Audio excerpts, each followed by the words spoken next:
Un chatarrero convertido en millonario es la pieza clave de las investigaciones contra los hijos de Uribe. Su preacuerdo con la fiscalía podría salpicarlos. Fue una publicación de Las Dos Orillas en 2016. El Tiempo también mencionaba que los dos hermanos tuvieron negocios con el zar de la chatarra, pero negaron las actuaciones ilegales. Dichas actuaciones ilegales eran lavado de activos, concierto para delinquir, falsedad en documento privado, fraude procesal, contrabando y enriquecimiento ilícito, pues en estas empresas se hicieron recobros fraudulentos a la DIAN por exportación de chatarra por más de 250.000 millones de pesos, pero la W Radio mencionó que el zar de la chatarra entregó soportes de sus relaciones comerciales donde aparecen los registros de los negocios poco transparentes que presuntamente tuvo con Tomás y Jerónimo Uribe a través de su firma Ecoeficiencia, pues la DIAN encontró que 12 de 150 proveedores que aparecían en la lista no existían tributariamente. De esta manera le reclamaron a la DIAN 353 millones por concepto de IVA, pero la DIAN encontró que la empresa, por el contrario, debía 1.857 millones de pesos al encontrar que los datos en la declaración eran contradictorios, y este es parte del informe de Noticias 1 donde se detalla cómo se hacía el supuesto fraude. El truco del zar de la chatarra para conseguir que la DIAN le devolviera millonarios recursos del IVA consistía en cobrar esos dineros que el Estado les concede a los exportadores.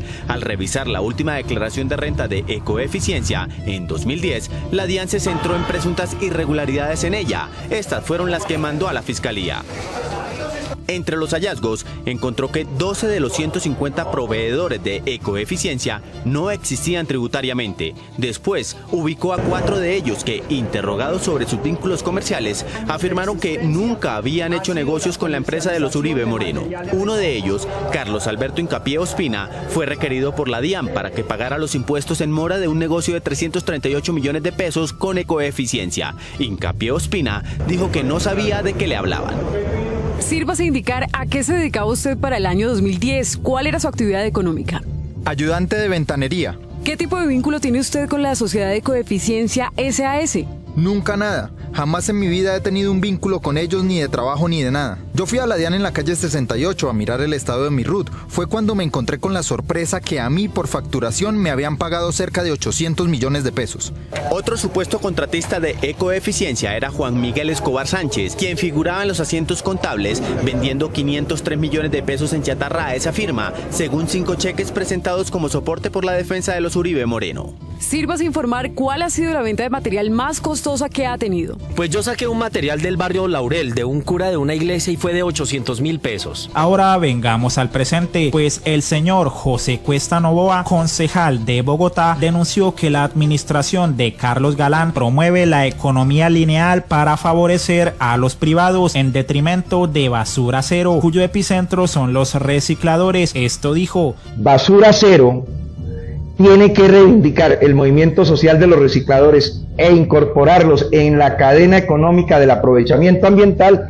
Entonces, ¿qué hicimos nosotros? Básicamente hablar con ellas y con ellos. ¿A usted le parece, directora de la UAES, que este engendro tecnológico sirve para que el proceso de la basura cero se consolide alrededor, por ejemplo, de los recicladores de oficio? Están ya instalados, si mal no estoy, en Suba 30 de estos engendros tecnológicos. Véanlo ahí.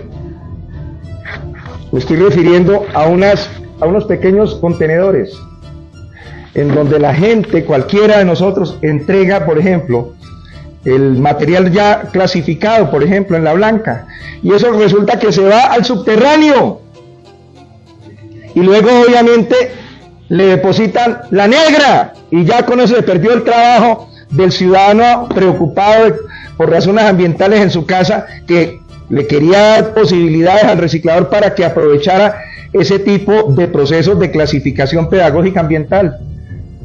Pero resulta que cuando se abre el contenedor que están viendo ustedes ahí en su pantalla, sencillamente esto termina abajo en el subterráneo.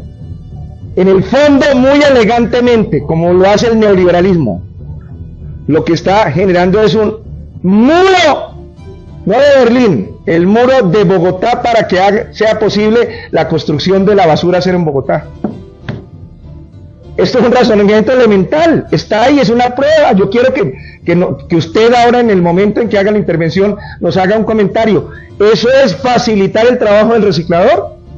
¿O más bien embolatárselo para permitir que las oligarquías de la basura se terminen llevando los miles de millones de pesos que genera la concepción de las basuras desde la perspectiva de la economía lineal? Por ello, la cuenta Tito Progresista publicó este otro informe de Noticias 1 y el artículo de las dos orillas tras mencionar Álvaro Uribe quebró a Ferrocarriles del Norte de Colombia para que después sus hijos con el negocio de la chatarra se apropiaran de 3.500 kilómetros de hierro de las líneas férreas. Son unas ratas. Carolina, el defensor de dos de los condenados sostiene que ellos sí tuvieron negocios con Arias, pero que no fueron los únicos y que la justicia no ha mirado a los hijos del expresidente Álvaro Uribe, una de cuyas empresas también tuvo negocios con Arias.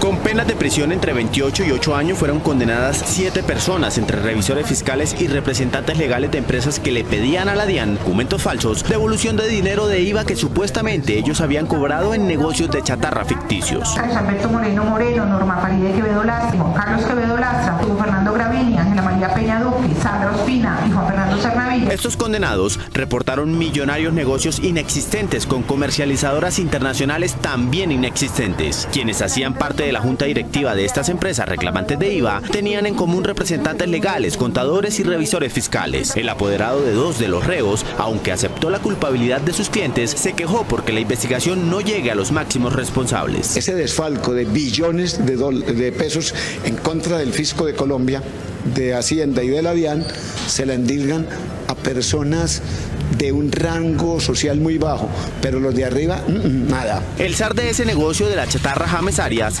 aceptó haber cometido delitos y hacer negocios con la empresa Ecoeficiencia de Tomás y Jerónimo Uribe. Esa empresa tenía como finalidad, Ecoeficiencia me refiero, a la venta de chatarra, y como James era el mayor comprador de chatarra en el país, pues ellos le vendieron en grandes cantidades este producto a James Arias. Los mismos Uribe Moreno reconocieron en la fiscalía que su empresa tenía inconsistencias en las declaraciones de renta, como lo constató la DIAN en 2010. Y los de alta alcurnia y élite, como los hijos del expresidente Uribe, ni siquiera sabemos si le han hecho una imputación. La mayoría de las empresas proveedoras que respaldaban las compras para poder reclamar el IVA existían solo en papel, a tal punto que cuando se inspeccionaron las bodegas, estas estaban vacías y ninguno de los solicitantes de devolución de IVA pudo demostrar cómo transportaban la chatarra. Llamó también la atención que las empresas no vendían nada al interior del país. Los 7 condenados deben pagar como multa acumulada cerca de 80.000 millones de pesos.